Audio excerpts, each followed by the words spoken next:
Hello hello everyone, अस्सलाम वालेकुम। मैं हूं अकबर हुसैन। जैसा कि आपको आज का टॉपिक तो दिखाई दे रहा है कि प्रॉपर्टीज़ ऑफ अर्थमेटिक मीन क्या है।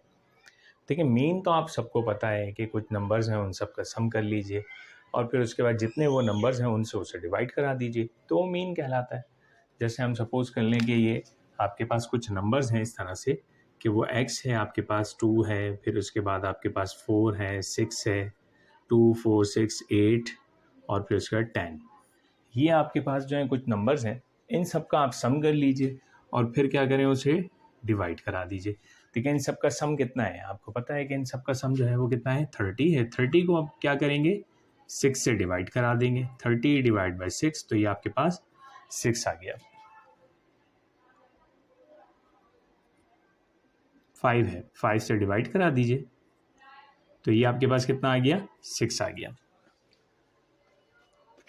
तो देखें, अब जो हमें बात करनी है, वो जो बात है हमारे पास कि अर्थमेटिक मीन तो सबको मालूम करना आता है कि बहुत आसानी से आप इसे कैलकुलेट कर सकते हैं, लेकिन अर्थमेटिक मीन की जो प्रॉपर्टीज़ हैं वो क्या होती हैं। जो पहली प्रॉपर्टी होती है अर्थमेटिक मीन की, वो ये होती है कि वो पहली प्रॉपर्टी के अंदर ये कहता है कि the sum of the deviations of the observation x i's from their mean x bar is equals to zero. यानी उसको इस तरह से भी लिखा जा सकता है, ये इक्वल्स टू जीरो।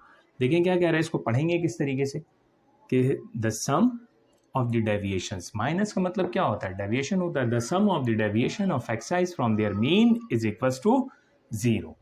तो ये जीरो के बराबर है। या अगर आप इसको उर्दू में समझना चाहें तो किस तरीके से होगा कि हर एक वैल्यू में से उसके मीन को माइनस कर दीजिए। ठीक है, हर एक वैल्यू में से उसके मीन को माइनस कर दीजिए और फिर जब आप उन सबको सम कर लेंगे, ठीक है, नंबर ऑफ सेट्स के लिए बात है, जब आप सबको सम कर लेंगे देखेंगे कुछ पॉजिटिव होंगे, कुछ नेगेटिव होंगे और उसका आंसर किसके बराबर आएगा, जीरो के बराबर। ही हम न्यूमेरिक भी प्रूव करेंगे और इसी डाटा को ले लेंगे 2 4 6 8 और 10। तो देखें, अब जो हम आपको बता रहे हैं कि इसको प्रूव करने के दो तरीके हैं। एक ये है कि इंस्टेंट मेथड है और एक ये है कि आप इसको प्रॉपर तरीके से प्रूव करें। तो इंस्टेंट मेथड, जब 2 नंबर के लिए काम क्वेश्चन है आपका तो उसको प्रूव करें। जब आपके पास जो है वो 4 नंबर का है या 3 नंबर का है तो फिर किस तरीके से प्रूव करेंगे, तो हम दोनों तरीके से कर लेते हैं। तो देखें, पहला क्या काम है कि हम इसको पिक कर लेते हैं। तो इसको मैं सिर्फ अभी इतना लिखूंगा कि इसको राइट साइड पे पिक कर लूंगा और यहाँ लिखूंगा द सम ऑफ डेविएशन, यानी पूरा जुमला लिखने के बजाय मैं लिखूंगा द सम ऑफ डेविएशन। सिर्फ मैं इतना लिख रहा हूं, जो कि किसके बराबर है, इसके बराबर है, I goes from 1 to n x I minus x bar, इसके बराबर है। हमें इसे किसी तरीके से प्रूव करना है कि ये जीरो हो जाए। तो देखें, ये आई गोज फ्रॉम 1 टू n है। अगर मैं इस पूरे को एक्सपेंशन इसकी मैं कर दूं, यानी द सम ऑफ डेविएशन इस तरफ तो चल रहा है, इक्वल्स टू के इस तरफ द सम ऑफ डेविएशन चल रहा है। अब मैं इसकी एक्सपेंशन कर रहा हूँ, इसको 1 से लेके n तक एक्सपेंड कर रहा हूँ। तो देखें होगा क्या, x1 प्लस एक्स बार, यहाँ 1 रख दिया, समीशन है तो बीच में प्लस लगा दिया। अगेन अब क्या करूँगा, 1 के बाद क्या आता है, x2 माइनस x2 बार, समीशन है तो बीच में प्लस लगा दिया, एंड सो ऑन। कहाँ तक चला गया मैं इसके लिए, xn प्लस x बार तक। अब देखें, जितने भी x1 x2 जितने वेरिएबल हैं एक तरफ कर लें, इसमें जितने x बाहर हैं उन्हें एक तरफ कर लें। अच्छा, बीच में ये माइनस चल रहा है, याद रखिएगा बीच में ये माइनस है, ये गलती से प्लस लिख दिया मैंने। x1 माइनस एक्स बार, x2 माइनस एक्स बार, xn माइनस एक्स बार। अब हम क्या करते हैं कि इनको समेट लेते हैं, एक तरफ कर लेते हैं। कि देखें, अब मैं ये करता हूं कि x1 plus x2 plus so on, कहाँ तक गए हम, xn तक, इन्हें एक तरफ कर लिया। x1 x2 xn इन्हें एक तरफ कर लिया। अब बीच में हमने क्या किया कि माइनस का x बार, माइनस का x बार, माइनस का x बार, इसमें ये तो n तक जा रहे हैं। कहाँ तक जा रहे हैं, ये n तक जा रहे हैं, xn 1 से लेके n तक जा रहे हैं, तो ये भी तो n तक जा रहे होंगे। तो हम क्या करेंगे, इसमें से -1 को कॉमन निकाल लेते हैं। -1 को जब हमने कॉमन निकाला तो देखें ये x बार प्लस ये भी x बार हो जाएगा, प्लस ये भी सो ऑन x बार हो जाएगा। देखिए माइनस अगर वापस चला जाए तो ये माइनस का एक्स बार, माइनस का एक्स बार, माइनस का एक्स बार, माइनस का एक्स बार, माइनस का एक्स बार, माइनस का एक्स बार। अब आपको पता है कि इसको मैं क्या लिख सकता हूं, इसको मैं अगर समीशन की फॉर्म में लिखूं तो यूं लिखूंगा summation I goes from 1 to n, और क्या लिख दूंगा एक्स आई, यानी जब ये आई x1 हुआ तो x1 हो गया प्लस, ये प्लस का निशान समीशन की वजह से, जब 2 हुआ तो 2 हो जाएगा, n हुआ तो आखिरी वैल्यू क्या n है तो n हो जाएगा, ये माइनस, अब ये वाला माइनस आ गया। अब आपको पता है कि x बार जो है ये कहाँ तक जा रहा है, सोन n तक जा रहा है, यहाँ पर आखिर में भी प्लस का निशान है, ये भी n तक जा रहा है, तो अब आप इसे क्या कर देंगे n x बार लिख देंगे। अब यहाँ पर आपको एक बेसिक चीज जो फॉर्मूला पता है आपको कि क्या पता है कि x बार किसके बराबर होता है, समीशन एक्स आई ओवर n के बराबर होता है, तो n को उधर भेज दीजिए तो n x बार किसके बराबर होगा, समीशन एक्स आई के बराबर होगा, यानी इसका मतलब ये हुआ कि एन एक्स बार की जगह मैं समीशन एक्स आई लिख सकता हूं। तो देखें जब मैंने समीशन एक्स आई तो इधर मौजूद है, I goes from 1 to n है, माइनस इधर भी समीशन एक्स आई लिखा तो ये किसके बराबर हो गया, समीशन एक्स आई, समीशन एक्स आई, तो ये बराबर हो गया आपके पास 0 के। तो यहां पर द सम ऑफ डेविएशन, ये जुमला चल रहा है कि द सम ऑफ डेविएशन किसके बराबर हो गया, डेविएशन किसके बराबर हो गया 0 के। ये तो एक सिंपल मेथड था। अब एक और दूसरा मेथड है जिसे हम डायरेक्टली, कि अगर हम प्रॉपर्टीज को यूज करते हुए करें, कि आपको एक प्रॉपर्टी अगर याद हो कि समीशन जब कांस्टेंट के साथ मल्टीप्लाई होता है तो क्या बन जाता है, एनसी बन जाता है। और याद रखिएगा एक्स बार क्या होता है, एक्स बार भी कांस्टेंट होता है। तो देखें अब हम दूसरे तरीके से कर रहे हैं, यानी मेथड 2। मेथड 2 बहुत ही आसानी से हो जाता है। देखिए अगर मैं इस चीज को पिक करूं, यहां वही द सम ऑफ डेविएशन लिख दिया मैंने, the sum of deviation summation x I minus x bar. इस समीशन को अंदर भेज दीजिए। इस समीशन को जब मैंने अंदर भेजा यहां पर और यहां पर भी, तो ये होगा क्या, इस तरफ तो ये चल रहा है, देखें ये हो गया समीशन एक्स आई माइनस, ये समीशन जो है जब x बार के साथ जाएगा तो याद रखिएगा ये वाली प्रॉपर्टी के कांस्टेंट के साथ जब समीशन आता है तो क्या बन जाता है, n बन जाता है। तो ये समीशन जब x बार के साथ जाएगा तो क्या बन जाएगा, n x बार। तो देखें अभी हमने क्या किया था, n x बार की जगह क्या लिखा था, समीशन एक्स आई, जो कि हमने इस फॉर्मूले से लिया था। समीशन एक्स आई किसके बराबर है, n x बार के बराबर है, तो इसकी जगह लिख दीजिए समीशन एक्स आई माइनस समीशन एक्स आई। तो देखें क्या हुआ, द सम ऑफ डेविएशन किसके बराबर हो गया, 0 के। तो इस तरह से प्रूव करें या इस तरीके से प्रूव करें, बात एक ही है। हम इसको बाद में न्यूमेरिक भी करेंगे कि न्यूमेरिकली ये प्रूव होता है या नहीं होता। डेरिवेशन में तो ये प्रूव हो गया दोनों तरीके से। अब हम इसकी प्रॉपर्टी नंबर 2 देखते हैं। अब देखिए ये इसकी एक सेकंड प्रॉपर्टी है। सेकंड प्रॉपर्टी क्या कहती है अर्थमेटिक मीन की, वो ये कहती है the sum square of the deviations. देखिए सिर्फ यहाँ पर क्या आ गया, स्क्वायर आ गया, वही समीशन एक्स आई माइनस एक्स बार का स्क्वायर आ गया। The sum square of the deviation of x i from their mean x bar is a minimum. वो वैल्यू कम होगी, किससे कम होगी, अगर यहाँ पर एक्स बार होगा वो कम होगी, किससे, अगर यहाँ पर कोई और वैल्यू हो जिसका नाम हमने ए रख दिया। अच्छा ए क्या चीज है, याद रखिएगा यहाँ लिखा हुआ है where a is an arbitrary value. A is arbitrary value का मतलब क्या होता है, जिसे हम अज्यूम्ड वैल्यू कहते हैं, यानी वो मीन नहीं हो सकता, मीन के अलावा कुछ और हो सकता है, यानी अदर देन मीन। ये एक क्या चीज है, अदर देन मीन। सपोज करें अगर मीन हमारे पास, जैसे अभी हमने डाटा लिया था 2, 4, 6, 8 और 10 वाला, उसका मीन जो हमारे पास 6 था, तो ये जो ए है ये 6 के अलावा कुछ भी हो सकता है, 2 हो सकता है, 4 हो सकता है, ठीक है, 8 हो सकता है, 10 हो सकता है, लेकिन 6 नहीं हो सकता। इसलिए इसे हम कहते हैं आर्बिट्रेरी वैल्यू, यानी अदर देन मीन। वो कहते हैं कि ये अगर मीन होगा तो ये वैल्यू लेस होगी, छोटी होगी इससे। तो अब हम देख लेते हैं, इसका प्रूफ करते हैं। अच्छा इसको भी हम 2 मेथड से प्रूव करेंगे, मुख्तलिफ तरीकों से इसे प्रूव किया जाता है। तो अभी हम पहला वाला मेथड अप्लाई करते हैं कि देखिए मैं सिर्फ इस हिस्से को पिक कर रहा हूं। मैंने इस हिस्से को पिक किया कि summation I goes from 1 to n x I minus का ए होल स्क्वायर। अब देखिए इसमें क्या कर रहा हूं कि मैं एक्स बार को क्या करूंगा, माइनस करूंगा और प्लस करूंगा, याद रखिएगा मेथड 1 है, I goes from 1 to n, और फिर मैं क्या कर रहा हूं इधर कि एक्स आई माइनस ए, इधर मैंने क्या किया माइनस एक्स बार किया और प्लस का एक्स बार कर दिया, और ये स्क्वायर अपनी जगह मौजूद है। अब इसे मैं मजीद क्या करना चाहता हूं कि इनको अलग अलग करना चाहता हूं, यानी एक्स आई माइनस एक्स बार एक तरफ कर लूं, एक्स बार माइनस ए को एक तरफ कर लूं। तो देखें मैं इसको और क्या कर सकता हूं, इसको मुझे अभी करने के लिए क्या करना पड़ेगा कि ये समीशन मौजूद है, और यहां पर मैंने क्या किया एक्स आई माइनस एक्स बार इसे एक तरफ किया, और फिर उसके बाद एक्स बार माइनस ए को एक तरफ कर लिया। तो देखें यहां पर क्या आ जाएगा, आपके पास प्लस आ जाएगा, एक्स बार माइनस ए इसे एक तरफ कर लिया, और ऊपर यहां स्क्वायर मौजूद है। तो अब देखें अगर मैं इसे a प्लस बी के होल स्क्वायर के फॉर्मूले से, यानी इसे a मान लूं और इस वैल्यू को b मान लूं, एक्सपेंशन इसकी मैं कर दूं, तो फिर क्या होगा, और समीशन को भी अंदर भेज देंगे।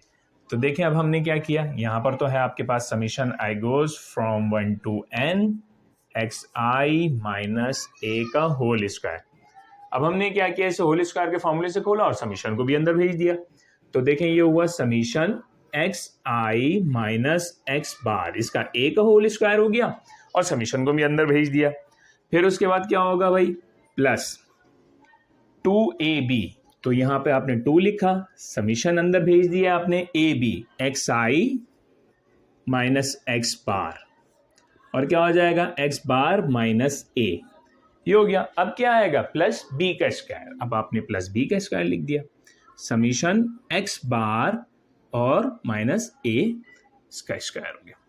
याद रखिएगा हमने आपको बताया था कि एक्स बार क्या होता है, कांस्टेंट होता है। अच्छा ये जो ए है ये भी क्या है, आर्बिट्रेरी वैल्यू है, तो आर्बिट्रेरी वैल्यू भी कांस्टेंट होती है, ये भी कांस्टेंट होती है। जब समीशन आपको पता है कि कांस्टेंट जो है के साथ जाता है तो वो क्या बन जाता है, एन बन जाता है। तो अब इस समीशन को मैं यहीं पर आपके पास क्या लिख रहा हूं, इसे मैं एन की फॉर्म में लिख रहा हूं, तो याद रखिएगा इस बात को।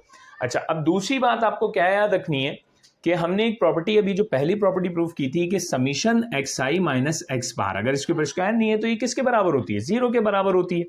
तो इन दोनों प्रॉपर्टीज को हमने कहा था कि देखें पहली प्रॉपर्टी क्या थी कि समीशन सी किसके बराबर होगा, एनसी के बराबर होगा। दूसरी पहली प्रॉपर्टी हमने क्या प्रूफ की थी कि एक्स आई माइनस एक्स बार किसके बराबर होगा, 0 के। तो देखें ये 0 हुआ तो ये मल्टीप्लाई हो रहा है, ये पूरी वैल्यू 0 हो जाएगी और ये समीशन से n बन गया। तो अब देखें यहां पर क्या आया भाई, summation I goes from 1 to n x I minus A का स्क्वायर, ये आपके पास बचा I goes from 1 to n x I minus x bar का स्क्वायर। अब यहां पर ये तो 0 हो गया, इसको 0 लिख दीजिए, plus n x bar minus A का स्क्वायर।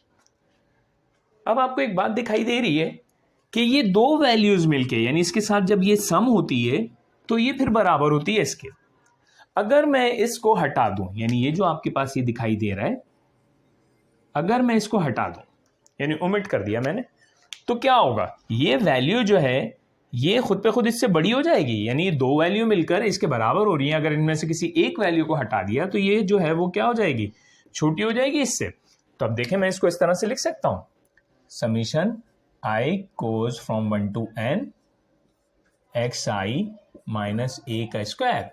इसको अब मैंने इसको ओमिट कर दिया तो ओब्वियसली ये क्या होगा, देखें ग्रेटर देन हो जाएगी, summation I goes from 1 to n x I minus x bar के स्क्वायर से। तो भाई ये कह रहा है कि ये वैल्यू बड़ी है इससे, तो मैं इसको और किस तरह से लिख सकता हूं, ये भी तो लिख सकता हूं ये छोटी है इससे। तो अब मैं इसको और करके लिख रहा हूं। अब और करके मैंने क्या लिखा, summation I goes from 1 to n x I minus x bar का स्क्वायर क्या हो गया, लेस हो गया, किससे, I goes from 1 to n x I minus A के स्क्वायर से। देखें ये प्रूव हो गया। वो कहता है कि ये आपने प्रूव करना है, इसे शो डाइट करना है, इस प्रॉपर्टी को प्रूव करना है। तो देखें एक्स आई माइनस एक्स बार का स्क्वायर, यानी जब मीन होगा, ठीक है, तो ये वैल्यू क्या होगी, लीस्ट होगी, मिनिमम होगी। यहाँ इसने बोला है कि मिनिमम होगी, लीस्ट होगी। कुछ किताबों में लीस्ट लिखा है, कुछ किताबों में मिनिमम लिखा है। देखें ये प्रूव हो गया। तो ये तो एक मेथड था, ठीक है। अब हम दूसरे मेथड से करते हैं, जिस मेथड में हम मैक्सिमम और मिनिमम को अप्लाई करेंगे। अब देखें, वो जो हमने सेकंड प्रॉपर्टी प्रूव की थी, उस प्रॉपर्टी को कुछ किताबों ने इस तरह से भी लिखा हुआ है। वो कहते हैं कि show that S sum of square, वही कह रहे हैं कि I goes from 1 to n xi minus A का होल स्क्वायर इज मिनिमम होगा। कब मिनिमम होगा? जब ये a जो है x बार के बराबर होगा। यानी इसका मतलब यहाँ पर a जो है वो किसके बराबर, x बार के बराबर होगा, तो ये किसके बराबर होगा? मिनिमम होगा। यानी आर्बिट्रेरी वैल्यूज को हटा दिया जाए और x बार को रख दिया जाए तो ये मिनिमम होगा। तो पहला तो हमने मेथड देख लिया। अब दूसरे मेथड से हम क्या करते हैं, इसके अंदर प्रॉपर्टी यूज करते हैं मैक्सिमम मिनिमा की। मैक्सिमम मिनिमा आप लोगों को पता है कि भाई मैक्सिमम वैल्यू कब होती है, x is equals to C point के ऊपर, जब आप उसको डिफरेंशिएट करते हैं फर्स्ट टाइम और इक्वल्स टू 0 के बराबर रखते हैं, सेकंड टाइम डिफरेंशिएट करते हैं और अगर उसका आंसर जो है वो नेगेटिव आ जाता है या लेस देन 0 आ जाता है। जब लेस देन 0 आ जाता है तो हम कहते हैं कि भाई वो वैल्यू क्या है, ये जो पॉइंट है ये क्या है, मैक्सिमम है। इसी तरीके से अगर इस पॉइंट के ऊपर यानी x इक्वल्स टू सी कोई पॉइंट है, फर्स्ट टाइम डिफरेंशिएट किया इक्वल्स टू 0, लेकिन सेकंड टाइम डिफरेंशिएट करें और वो वैल्यू अगर ग्रेटर देन 0 हो जाए तो हम उसे कहते हैं कि ये मिनिमम है। यानी ये x इक्वल्स टू सी पर क्या है, मिनिमम है। बस वही तरीका हम यहाँ पर अपनाएंगे। तो फर्स्ट टाइम हम इसे डिफरेंशिएट करेंगे, देन सेकंड टाइम डिफरेंशिएट करेंगे और देखेंगे कि वैल्यू ग्रेटर देन 0 है या लेस देन 0 है। तो ग्रेटर देन 0 होनी चाहिए, यानी पॉजिटिव वैल्यू आए, ग्रेटर देन 0 होगी तो हम क्या कहेंगे कि हाँ ये s क्या है, ये क्या है, मिनिमम है इस पॉइंट के ऊपर x इक्वल्स टू a पर। तो अब देखें मैं इसे डिफरेंशिएट करने के लिए जा रहा हूं, ds अपॉन dA डिफरेंशिएट करूंगा और किसके बराबर रखूंगा, इसे 0 के बराबर रखूंगा। तो इसे डिफरेंशिएट किया आपने विद रिस्पेक्ट टू a, तो डिफरेंशिएट किया अगर विद रिस्पेक्ट टू a तो ये तो 2 आ गया आपके पास सामने, summation i goes from 1 to n हो गया xi माइनस a। अब 2 में से 1 माइनस हुआ और फिर अब अंदर वाली चीज को डिफरेंशिएट करेंगे तो कांस्टेंट का डेरिवेटिव तो 0 होता है, लेकिन माइनस a का डेरिवेटिव क्या होगा, -1। तो ये जो है आपके पास बराबर हो गया, किसके बराबर हो गया भाई, अगर मैं इसको इधर भेज दूं, 0 रखना है, इसको रखना है किसके बराबर है, आपको 0 के बराबर रखना है। तो अभी हम इसको सिंप्लीफाई कर लेते हैं और 0 के बराबर रखते हैं। तो देखें मैं इसे 0 के बराबर रख रहा हूं। अब देखें 2 और माइनस का 1 अगर मैंने उधर भेज दिया तो 0, और ये हो गया summation xi minus constant summation, जब इसके साथ जाएगा तो क्या बन जाएगा, n ऑफ a बन जाएगा। तो a किसके बराबर हो गया आपके पास, a बराबर हो गया, इसको उधर भेज दीजिए, समीशन xi ओवर n के बराबर हो गया, जो कि और a बराबर हो गया x बार के। तो ये तो आपने एक पॉइंट निकाल लिया, फर्स्ट टाइम डिफरेंशिएट किया और ये पॉइंट निकाल लिया। अब हम इसको इसी इक्वेशन को सेकंड टाइम डिफरेंशिएट करेंगे और देखेंगे कि ग्रेटर देन 0 है या लेस देन 0 है। तो हमारे हिसाब से जो इन्होंने स्टेटमेंट दी हुई है, इस हिसाब से इसे ग्रेटर देन 0 होना चाहिए, तो ये पॉइंट आपके पास मिनिमम होगा। अब हम इसे सेकंड टाइम डिफरेंशिएट करते हैं। देखिए अगर मैं इसे सेकंड टाइम डिफरेंशिएट करूं विद रिस्पेक्ट टू a, तो अब देखिए अगर मैं इसे सेकंड टाइम डिफरेंशिएट करता हूं विद रिस्पेक्ट टू a जो है, अब क्या होगा, देखें अगर सेकंड टाइम डिफरेंशिएट किया तो आपको ये पता है कि x का डेरिवेटिव क्या होगा, 0 होगा। x को एज अ कांस्टेंट लेंगे क्योंकि आप with respect to a differentiate कर रहे हैं, और a का डेरिवेटिव क्या होगा, -1। तो ये जब आपके पास टू समीशन जब इससे मल्टीप्लाई होने के लिए जाएगा, 1 के पास जाएगा, तो आपको पता है समीशन कांस्टेंट के साथ मल्टीप्लाई होता है, क्या होता है, n बन जाता है। तो देखिए ये इस तरह से हो जाएगा, 2 समीशन, ये तो 0 हो गया और ये क्या हो गया, -1, और यहां पर आपके पास -1 ऑलरेडी मौजूद है, यानी ये समझ लीजिए -2 समझ लीजिए। अब जब ये अंदर गया तो इस माइनस से तो ये पॉजिटिव हो गया और इस समीशन इससे क्या होगा, n बन जाएगा। तो देखिए अब होगा क्या कि ये क्या बन गया, 2 समीशन इसके साथ गया तो ये 2n बन गया। अब मुझे ये बताइए कि ये सेकंड टाइम डिफरेंशिएट करने के बाद ये 2n की जो वैल्यू है ये पॉजिटिव है, ग्रेटर देन 0 है, तो इसका मतलब ये ग्रेटर देन 0 हुआ। जब ग्रेटर देन 0 हुआ तो क्या होगा, हम इसे कहेंगे कि ये क्या है, पॉइंट क्या है, according to maximum minimum property ये क्या होगा, मिनिमम होगा। तो ये प्रूव हो गया कि hence S is minimum at point क्या होगा, x is equals to a पर। तो देखें ये एक दूसरा तरीका था इस प्रॉपर्टी को प्रूव करने के लिए। कुछ किताबों में इस तरह से हुआ है, कुछ किताबों में इस तरह से हुआ है। इंशाल्लाह का नेक्स्ट लेक्चर के अंदर, ये लेक्चर 1 था, नेक्स्ट लेक्चर के अंदर हम इसकी न्यूमेरिक एग्जाम्पल पर बात करेंगे, देन इसकी और जो 2-3 प्रॉपर्टीज़ हैं उसके ऊपर भी बात करेंगे। अल्लाह हाफिज़।